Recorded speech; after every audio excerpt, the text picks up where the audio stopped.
어버이 주일로 지킵니다. 귀한 부모님을 주심을 감사드립니다.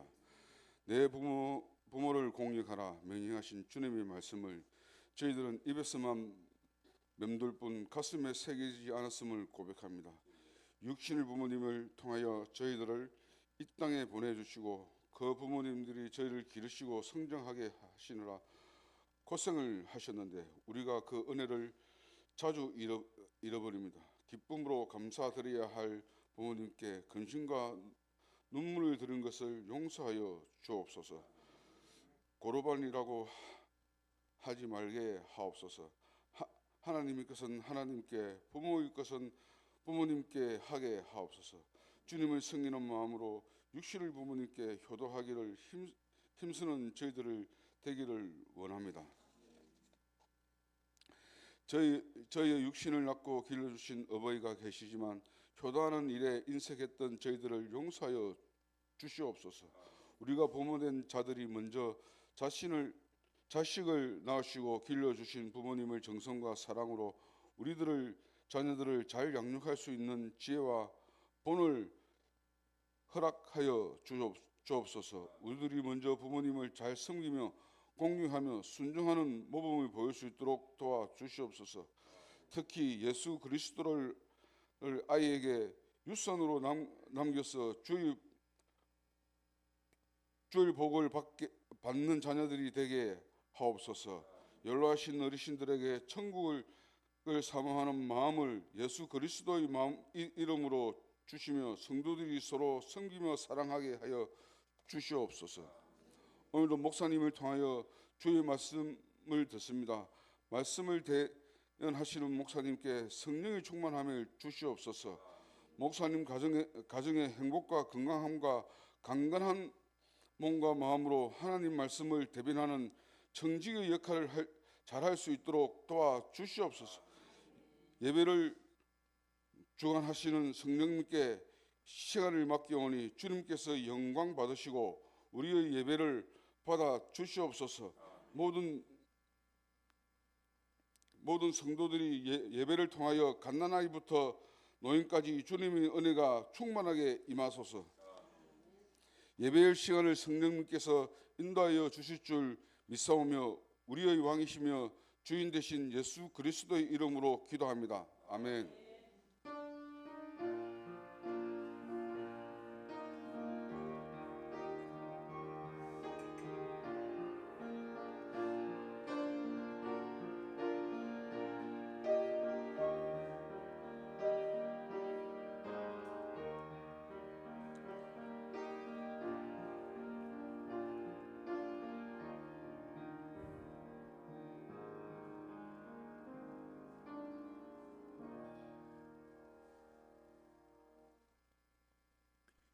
오늘 우리가 함께 은혜 받으실 하나님의 말씀은 에스라 9장 1절부터 7절까지 말씀입니다.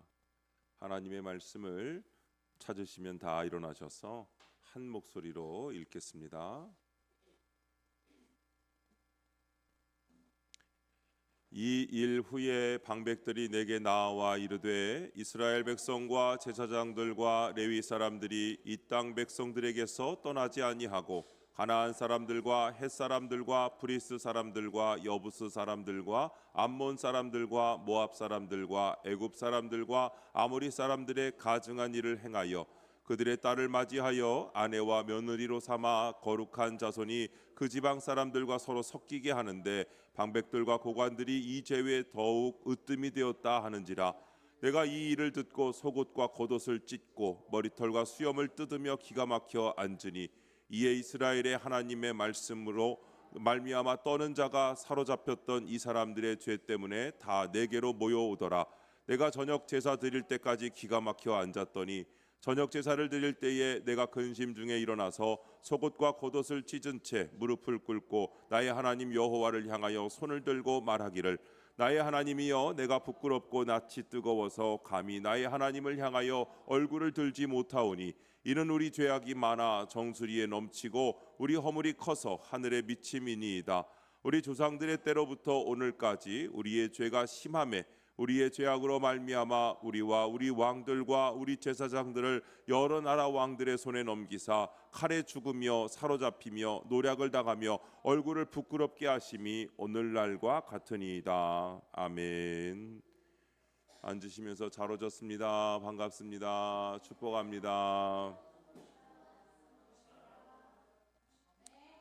이 시간에는 우리 남손교회와 여손교회에서 준비하신 특성으로 하나님 앞에 영광 올려드리겠습니다.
아멘. 감사합니다. 우리 한 번 더 박수해 주시기 바랍니다. 감사합니다. 가정을 살리는 한 사람이라는 제목으로 말씀의 은혜를 함께 나누겠습니다. 사랑하는 성도 여러분, 오늘은 어버이 주일로 지킵니다. 우리는 이날을 맞아 부모님의 사랑을 기억하고 우리에게 생명을 주시고 믿음의 길을 보여주신 은혜를 되새기는 것입니다. 물론 이 자리에 계신 모든 분에게 어버이 주일이 같은 감정으로 다가오지는 않을 것입니다. 어떤 분에게는 감사의 날이고 어떤 분에게는 그리움의 날이기도 합니다. 어떤 분에게는 부모님께 더 잘하지 못한 아쉬움이 밀려오는 날이기도 할 것입니다. 저에게 이번 어버이 주일은 조금 더 특별하게 다가옵니다. 지난 5월 5일에 제 아버지께서 하나님의 부르심을 받았습니다. 존경하고 사랑하던 아버지를 먼저 천국으로 보내드린 서운함이 저에게 있지요. 5월 5일 날 돌아가시고 5월 8일 어버이날 국립현충원 안장실에 안치를 하였습니다. 그러나 여러분, 장례를 치르는 동안 제 마음에는 슬픔만 있었던 것이 아니라 깊은 감사도 있었습니다. 조문 오신 분들을 만나면서 아버지가 여러 사람에게 정말 선한 영향력을 남기신 분이었다는 사실을 다시 보게 되었습니다. 약한 사람을 돕고 아랫사람을 섬기며 믿음의 본을 보이셨던 장로님의 삶을 많은 분들이 기억하고 계셨습니다. 그 얘기를 해주시는데 그 시간을 지나며 저는 한 가지를 깊이 생각하게 되었습니다. 사람은 떠나도 그가 남긴 믿음의 향기는 남는다는 것입니다. 사랑하는 성도 여러분, 사람은 언젠가 이 땅을 떠납니다. 여기 있는 분들이나 저나 언젠가는 다 이 땅을 떠나는 것이죠. 그러나 믿음의 사람은 그냥 사라지지 않습니다. 그가 남긴 믿음의 향기, 섬김의 흔적, 기도의 자취, 사랑의 기억은 남아있는 사람들의 삶 속에 계속 흘러가는 것입니다. 오늘 우리가 함께 읽은 에스라 9장 말씀도 바로 그런 한 사람을 보여줍니다. 에스라는 무너진 시대 앞에서 남을 탓하지 않았습니다. 백성의 죄를 보고 분노만 하지 않았습니다. 그는 하나님 앞에 엎드렸습니다. 그리고 이렇게 기도합니다. 나의 하나님이여. 이 고백은 단순한 부름이 아닙니다. 하나님, 제가 여기에 있습니다. 제가 이 공동체의 한 사람입니다. 제가 먼저 주님 앞에 섭니다. 제가 먼저 무릎 꿇겠습니다 하는 고백입니다. 저는 오늘 어버이 주일에 우리는 이 말씀 앞에서 묻고자 합니다. 여러분, 가정을 살리는 사람은 누구입니까? 공동체를 살리는 사람은 누구입니까? 믿음의 유산을 남기는 사람은 누구입니까? 성경은 말합니다. 가정을 살리는 사람은 남을 먼저 바꾸려는 사람이 아닙니다. 가정을 살리는 사람은 하나님 앞에서 내가 먼저 무릎 꿇는 사람입니다. 오늘 첫 번째로, 내 눈에 좋아 보이는 길이 가정을 살리는 길은 아닙니다. 본문 1절과 2절을 보면 방백들이 에스라에게 와서 이스라엘 백성의 죄를 보고합니다. 이스라엘 백성과 제사장들과 레위 사람들이 이 땅 백성들의 가증한 일을 따라 행했고 그들의 딸을 아내와 며느리로 삼아 거룩한 자손이 섞이게 되었다는 것입니다. 여기서 문제는 단순히 결혼의 문제가 아닙니다. 하나님 백성의 정체성이 무너진 문제입니다. 하나님 백성이 하나님의 말씀보다 현실의 유익을 앞세운 것입니다. 하나님이 주신 거룩의 기준을 내려놓고 눈앞의 현실과 유익을 따라간 것이 문제입니다. 이스라엘 백성은 바벨론 포로에서 돌아왔습니다. 다시 예루살렘으로 돌아온 것이죠. 성전도 다시 세워지고 있었습니다. 그러면 이제 하나님 앞에 더 정결하게 서야 하지 않겠습니까? 우리를 다시 살려주신 하나님 앞에서 이제는 말씀대로 살겠습니다 해야 하지 않겠습니까? 바벨론에 가기 전보다 훨씬 더 거룩한 삶을 이제는 살아야 되지 않겠습니까? 그런데 그들은 다시 세상과 타협합니다. 말씀의 기준보다 현실의 기준 계산을 앞세웁니다. 믿음의 길보다 당장 편해 보이는 길을 선택합니다. 사랑하는 성도 여러분, 이것이 우리와 멀리 떨어진 이야기가 아닙니다. 우리도 자주 그렇게 삽니다. 내 눈에 좋아 보이면 그것이 좋은 길이라고 생각합니다. 당장 손해를 피할 수 있으면 그것이 지혜라고 생각합니다. 가정이 편안해지고 관계가 부드러워지고 경제적으로 유익하면 그것이 복이라고 생각합니다. 그러나 여러분, 성경은 우리에게 묻습니다. 그 길이 정말 하나님 앞에서도 옳은 길입니까? 그 선택이 정말 우리 가정을 살리는 선택입니까? 그 판단이 정말 우리 자녀에게 믿음의 유산을 남기는 길입니까? 부모된 우리는 자녀에게 좋은 것을 주고 싶어 합니다. 자녀가 고생하지 않기를 바랍니다. 자녀가 뒤처지지 않기를 바라죠. 좋은 학교, 좋은 직장, 좋은 환경, 좋은 조건을 갖추기를 바랍니다. 그것이 부모의 마음입니다. 나쁜 것이 아닙니다. 그러나 어버이 주일에 우리가 다시 생각해야 할 것이 있습니다. 부모가 자녀에게 줄 수 있는 가장 좋은 유산은 조건이 아닙니다. 재산도 아닙니다. 편안함도 아닙니다. 부모가 자녀에게 남길 수 있는 가장 귀한 유산은 하나님을 경외하는 마음입니다. 자녀가 부모를 보면서 이렇게 기억할 수 있다면 얼마나 복된 일입니까? 우리 부모님이 비록 완벽한 분은 아니셨지만 하나님 앞에 서려고 애쓰셨다. 우리 부모님은 실수도 할 때도 있었지만 그래도 말씀을 가볍게 여기지 않으셨다. 우리 부모님은 약한 사람을 그냥 지나치지 않으셨다. 우리 부모님은 높은 곳을 좋아하기보다 낮은 사람을 섬기는 것을 기뻐하셨다. 여러분, 저는 장례식장에서 아버지에 대해 그런 이야기를 많이 들었습니다. 아버지가 남기신 것은 거창한 업적은 아니었습니다. 사람들의 기억 속에 남은 것은 아버지의 태도였습니다. 약한 사람을 대하는 태도, 나이가 많으나 적으나 모두에게 아버지는 섬기는 태도를 가지셨습니다. 그 사람들이 와서 해주는 얘기가 젊은 사람들도 연세가 드신 분들도 한결같이 아버지가 그분들을 대한 태도에 대해 이야기하였습니다. 약한 사람을 대하고 아랫사람을 섬기고 교회와 공동체를 향한 마음과 믿음의 본이 되는 삶이었습니다. 저는 깨닫게 되었습니다. 믿음의 사람은 말로만 유산을 남기지 않습니다. 삶으로 유산을 남깁니다. 선택으로 유산을 남깁니다. 사람을 대하는 태도로 유산을 남기는 것입니다. 사랑하는 성도 여러분, 우리의 가정도 마찬가지입니다. 우리가 자녀에게 남기는 것은 우리가 생각하는 것보다 훨씬 깊습니다. 자녀는 부모의 말만 듣지 않습니다. 부모의 선택을 봅니다. 부모가 무엇을 두려워하는지 봅니다. 부모가 무엇을 소중히 여기는지 봅니다. 부모가 어려운 사람을 어떻게 대하는지 봅니다. 부모가 교회와 예배를 어떻게 대하는지 보는 것입니다. 그리고 부모가 손해 앞에서 어떤 결정을 하는지를 봅니다. 그러므로 내 눈에 좋아 보이는 길이 언제나 생명의 길은 아닙니다. 당장 편해 보이는 길이 언제나 가정을 살리는 길은 아닙니다.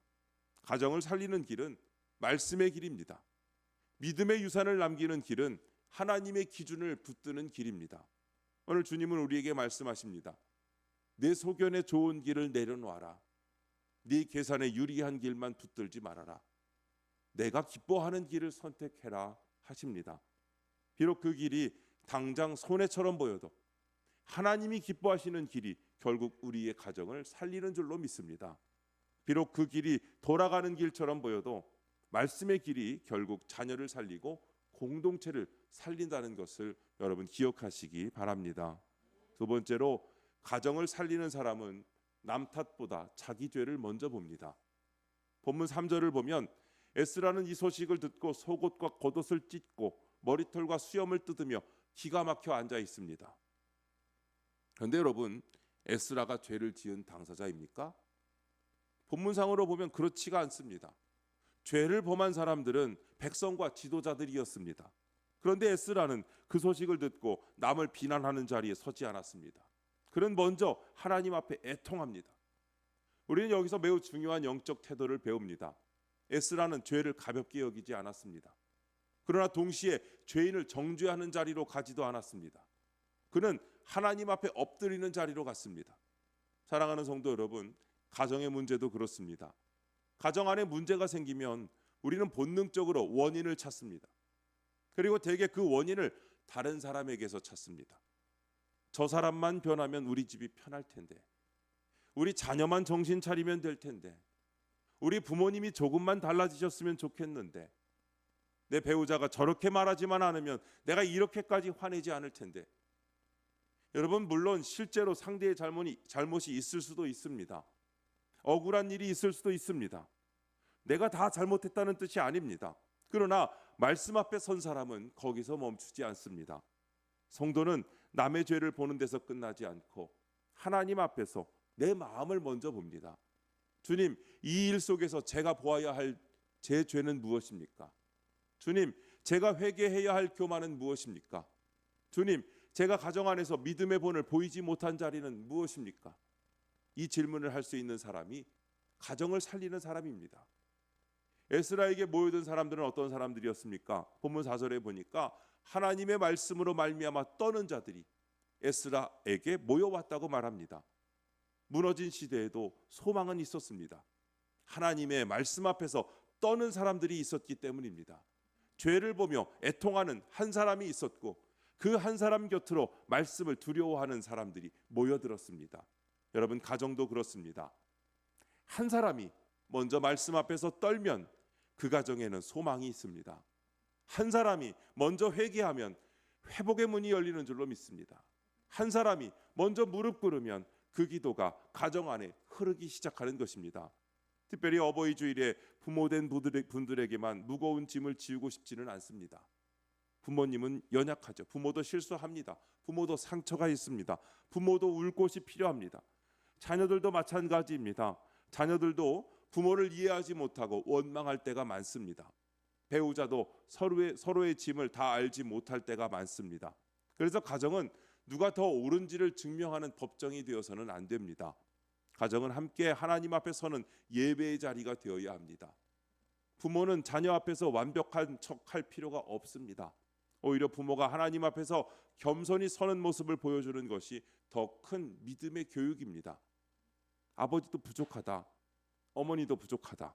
그러나 우리는 하나님 앞에 서야 한다. 우리는 말씀으로 돌아가야 한다. 이 솔직한 고백이 자녀에게 더 깊이 남는 것입니다. 저는 아버지를 떠나보내며 아버지의 삶을 다시 생각하게 되었습니다. 저희 아버지도 완전한 분은 아니셨을 것입니다. 그러나 제 마음에 깊이 남은 것은 아버지가 약한 사람을 대하는 태도였던 것입니다.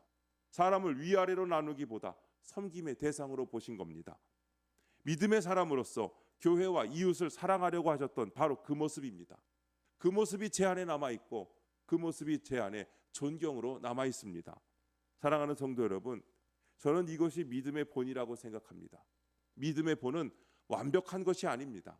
믿음의 본은 하나님 앞에 서는 태도입니다. 내 죄를 볼 줄 아는 태도, 약한 사람을 귀하게 여기는 태도, 섬김을 부담이 아니라 기쁨으로 여기는 태도입니다.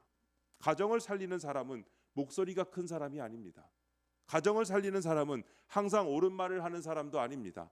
가정을 살리는 사람은 하나님 앞에서 먼저 자기 마음을 찢는 사람입니다. 오늘 우리에게 그런 은혜가 있기를 바랍니다. 남편보다 먼저, 아내보다 먼저, 부모보다 먼저, 자녀보다 먼저, 내가 먼저 주님 앞에 서는 은혜가 있기를 바랍니다. 내 입술의 정죄를 내려놓고 내 마음의 교만을 찢고 하나님 앞에 무릎 꿇는 한 사람이 되시기를 바랍니다. 그 한 사람을 통해 하나님은 그 가정을 다시 살리는 것입니다. 세 번째로, 한 사람의 회개가 가정의 구원 통로가 됩니다. 본문 5절과 6절을 보면 에스라는 저녁 제사 드릴 때에 근심 중에 일어나 무릎을 꿇고 하나님을 향하여 손을 듭니다. 그리고 이렇게 기도합니다. 말씀을 보여주시죠. 나의 하나님이여, 내가 부끄럽고 낯이 뜨거워서 감히 나의 하나님을 향하여 얼굴을 들지 못하오니 라고 기도합니다. 자, 보십시오. 여기서 에스라의 기도는 놀랍습니다. 그는 그들의 죄악이라고 말하지 않습니다. 저 사람들이 잘못했습니다라고 말하지 않았습니다. 그는 우리 죄악이라고 했습니다. 우리 허물이 커서 하늘에 미쳤다고 고백합니다. 에스라는 자신을 공동체와 분리하지 않았습니다. 자기는 깨끗하고 백성만 더럽다고 말하지 않습니다. 그는 죄인된 공동체의 한 사람으로 하나님 앞에 섭니다. 이것이 여러분 중보자의 마음입니다. 이것이 가정을 살리는 기도의 마음입니다. 사랑하는 성도 여러분, 누군가를 위해 기도한다는 것은 그 사람을 위해서 내려다보는 것이 아닙니다. 진짜 중보 기도는 함께 엎드리는 것입니다. 주님, 저 사람을 고쳐주십시오만이 아니라 주님, 우리를 불쌍히 여겨주십시오. 제 안에도 같은 죄가 있습니다. 제가 먼저 회개합니다 라고 고백하는 것입니다. 가정을 위해 기도할 때도 마찬가지입니다. 자녀를 위해 기도하면서 자녀만 문제라고 생각하면 기도가 정죄가 될 수 있습니다. 배우자를 위해 기도하면서 배우자만 바뀌어야 한다고 생각하면 기도가 원망이 될 수 있습니다. 부모를 위해 기도하면서 부모님의 부족함만 붙들고 있으면 기도가 불평이 될 수 있습니다. 그러나 여러분, 내가 먼저 하나님 앞에 서면 기도가 달라집니다. 주님, 우리 가정을 불쌍히 여겨 주옵소서. 주님, 제가 먼저 사랑하지 못했습니다. 주님, 제가 먼저 믿음의 본을 보이지 못했습니다. 주님, 제가 먼저 말로 상처 주고 침묵으로 외면하고 판단으로 마음을 닫았습니다. 이렇게 기도할 때 하나님은 그 한 사람의 기도를 통하여 가정 안에 은혜의 물꼬를 터주시는 것입니다. 어버이 주일은 단지 부모님께 꽃을 달아드리는 날만은 아닙니다. 물론 부모님께 감사해야 합니다. 사랑한다고 말씀드려야 합니다. 살아계실 때 자주 찾아뵙고 전화하고 마음을 표현해야 합니다. 떠나신 뒤에는 하고 싶어도 할 수 없는 말들이 많습니다. 그러므로 오늘 부모님이 살아계신 분들은 더 많이 사랑을 표현하시기를 바랍니다. 하지만 어버이 주일은 동시에 믿음의 유산을 생각하는 날이어야 합니다. 나는 우리 가정에 무엇을 남기고 있는가? 내 자녀는 나를 통해 무엇을 배우고 있는가? 내 부모님께 받은 믿음의 유산을 나는 어떻게 이어가고 있는가? 내가 떠난 뒤 사람들은 나를 어떤 사람으로 기억할 것인가? 저는 이번 장례를 지나며 한 가지를 마음에 새겼습니다. 믿음의 사람은 반드시 자신이 떠난 뒤에도 누군가의 기억 속에 길을 남긴다는 것입니다. 큰 업적을 남겨야 하는 것이 아닙니다. 따뜻한 말 한마디, 약한 사람을 외면하지 않았던 손길, 낮은 사람을 귀하게 여기는 태도, 교회를 사랑하며 묵묵히 감당한 섬김이 믿음의 유산이 됩니다. 그래서 부모가 자녀에게 남길 가장 귀한 것은 완벽한 인생이 아닙니다. 하나님 앞에서 살려고 애쓴 흔적입니다. 넘어졌지만 다시 기도한 모습입니다. 부족했지만 말씀 앞에 서려 했던 태도입니다. 사람을 함부로 대하지 않고 약한 사람을 귀히 여기며 섬김을 기쁨으로 여기는 삶입니다. 그런 삶은 조용해 보여도 사라지지 않습니다. 시간이 지나도 누군가의 마음에 남고 다음 세대의 삶의 방향이 됩니다. 이것이 믿음의 유산입니다. 저는 이번에 장례식에 참여한 조문객 중에서 젊은 사람이 한 명 들어오길래 어떻게 우리 아버지를 아는 사람인가? 저도 모르고 동생도 모르고 우리 어머니도 모르는 거예요. 본인이 얘기하더라고요. 아버지가 사감 선생님으로 계실 때 그 학교 학생이었대요. 근데 아버지를 존경해서 그 아버지 좋은 선생님으로서 사감 선생님으로서 너무 존경해서 그 선생님이 하시는 일을 자기도 하고 싶었대요. 그래서 저희 아버지가 군에 있을 때 특전사에 계셨는데 자기도 군대를 특전사로 갔대요. 그리고 결혼 주례도 저희 아버지한테 부탁을 했다고 합니다. 그리고 그 아버지를 존경해서 보고 싶어서 그리워서 연락하려고 했는데 찾아오려고 해도 오지 말라고 해서 안 왔다가 이렇게 오랜 시간이 좀 지나고 나서 보니까 돌아가셔서 이렇게 존경하는 마음으로 찾아왔다고 합니다. 저는 그 학생을 보면서 우리 아버지가 저 학생의 마음속에 남긴 것이 무엇인지를 알게 되었습니다. 섬기는 마음, 사랑하는 마음, 그 마음을 그가 간직을 하고 그 인생을 배우려고 애썼던 그 모습 속에서 저는 저만 아버지를 존경하는 줄 알았더니 저 젊은이도 우리 아버지를 존경하는 사람이 있구나 하는 마음을 알게 되었습니다. 여러분, 이것이 믿음의 유산이라고 저는 생각합니다. 그러므로 오늘 우리는 다시 결단해야 합니다. 여러분, 우리도 그런 믿음의 사람이 되어야 합니다. 부모된 분들은 자녀에게 믿음의 본을 남겨야 합니다. 자녀된 분들은 부모님의 믿음과 사랑을 가볍게 여기지 말고 감사로 이어가야 합니다. 교회 어른들은 다음 세대에게 말이 아니라 삶으로 신앙을 보여줘야 합니다. 젊은 세대는 어른들의 기도와 헌신을 당연하게 여기지 말고 그 믿음의 길을 이어가야 합니다.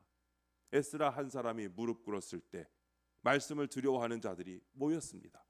오늘 우리 가정에도 그런 한 사람이 필요합니다. 우리 교회에도 그런 한 사람이 필요합니다. 남 탓하기 전에 먼저 무릎 꿇는 한 사람, 원망하기 전에 먼저 회개하는 한 사람, 편한 길보다 말씀의 길을 선택하는 한 사람, 약한 사람을 외면하지 않고 섬기는 한 사람, 자녀에게 말보다 삶으로 믿음을 보여주는 한 사람. 하나님은 그런 한 사람을 통하여 가정을 살리십니다. 하나님은 그런 한 사람을 통하여 교회를 세우십니다. 하나님은 그런 한 사람을 통해 다음 세대에 믿음의 유산을 남기십니다. 사랑하는 성도 여러분, 에스라는 무너진 공동체 앞에서 이렇게 기도를 합니다. 나의 하나님이여. 이 고백은 절망의 끝에서 나온 고백입니다. 그러나 동시에 소망의 시작입니다. 왜냐하면 무너진 죄인이 하나님을 나의 하나님이라고 부를 수 있다는 것 자체가 은혜이기 때문입니다. 우리가 부족해도 하나님은 우리를 버리지 않으십니다. 우리 가정이 연약해도 하나님은 우리를 포기하지 않으십니다. 우리 부모가 완벽하지 않아도, 우리 자녀가 아직 돌아오지 않아도, 우리 안에 해결되지 않은 한 상처가 있어도 하나님은 여전히 우리의 하나님이신 것을 믿으시기 바랍니다. 그러므로 오늘 어버이 주일에 우리도 하나님 앞에 이렇게 서기를 원합니다. 나의 하나님이여, 내가 먼저 서겠습니다. 나의 하나님이여, 제가 먼저 회개하겠습니다. 나의 하나님이여, 우리 가정을 불쌍히 여겨 주옵소서. 나의 하나님이여, 우리 자녀에게 믿음의 유산을 남기게 하옵소서. 나의 하나님이여, 부모님의 믿음을 감사로 이어가게 하옵소서. 사랑하는 성도 여러분, 부모님께 받은 사랑을 기억하십시오. 부모님의 수고를 가볍게 여기지 마십시오. 여러분, 아직 기회가 있다면 감사하다고 말씀드리십시오. 사랑한다고 말하십시오. 그리고 무엇보다 부모님의 믿음이 있었다면 반드시 그 믿음을 이어가십시오. 부모님이 아직 믿음 안에 서지 못하셨다면 내가 먼저 무릎 꿇어 우리 가정을 위한 믿음의 통로가 되시기를 바랍니다. 사랑하는 성도 여러분, 믿음의 유산은 저절로 이어지지 않습니다. 누군가의 기도로 이어지고, 누군가의 회개로 이어지고, 누군가의 섬김으로 이어지는 것입니다. 여러분, 오늘 그 한 사람이 우리가 되기를 바랍니다. 내 눈에 좋아 보이는 길이 아니라 하나님이 기뻐하시는 길을 선택하고, 남 탓하기 전에 먼저 하나님 앞에 내가 무릎 꿇는 성도가 되기를 바랍니다. 그 한 사람을 통해 하나님은 가정을 살리십니다. 그 한 사람을 통해 하나님은 교회를 회복시키십니다. 그 한 사람을 통해 다음 세대에 믿음의 향기를 남기시는 것입니다. 오늘 우리 모두가 하나님 앞에 이렇게 고백하기를 바랍니다. 제가 말하면 여러분 따라해 주세요. 나의 하나님이여, 제가 그 한 사람이 되게 하옵소서. 아멘. 기도하겠습니다. 하나님 아버지, 오늘 말씀 앞에서 우리의 가정과 삶을 돌아보게 하시니 감사합니다. 내 눈에 좋아 보이는 길을 붙들고 하나님의 말씀보다 내 생각과 궤선을 앞세웠던 죄를 용서하여 주옵소서. 가정의 아픔과 관계의 어려움 앞에서 남을 탓하기보다 먼저 하나님 앞에 무릎 꿇는 한 사람이 되게 하옵소서. 주님, 부모에게는 믿음의 본을 남기는 은혜를 주시고 자녀에게는 부모의 사랑과 수고를 감사로 받는 마음을 주옵소서. 우리 가정 안에 오래 묵은 상처와 서운함이 있다면 주님의 은혜로 만져주시고 정죄와 원망이 아니라 회개와 사랑이 흐르게 하옵소서. 먼저 주님 품에 안긴 믿음의 선배들이 남긴 섬김과 기도의 자취를 헛되이 여기지 않게 하시고 우리도 다음 세대에게 믿음의 향기를 남기는 사람이 되게 하옵소서. 약한 사람을 귀하게 여기고 낮은 자리에서 섬기며 말보다 삶으로 복음을 보이는 성도가 되게 하여 주시옵소서. 우리 하나님이여, 우리 가정을 불쌍히 여겨 주옵소서. 우리 하나님이여, 제가 먼저 회개하게 하옵소서. 우리 하나님이여, 제가 가정을 살리는 그 한 사람 되게 하여 주옵소서. 우리 주 예수 그리스도의 이름으로 기도드립니다. 아멘.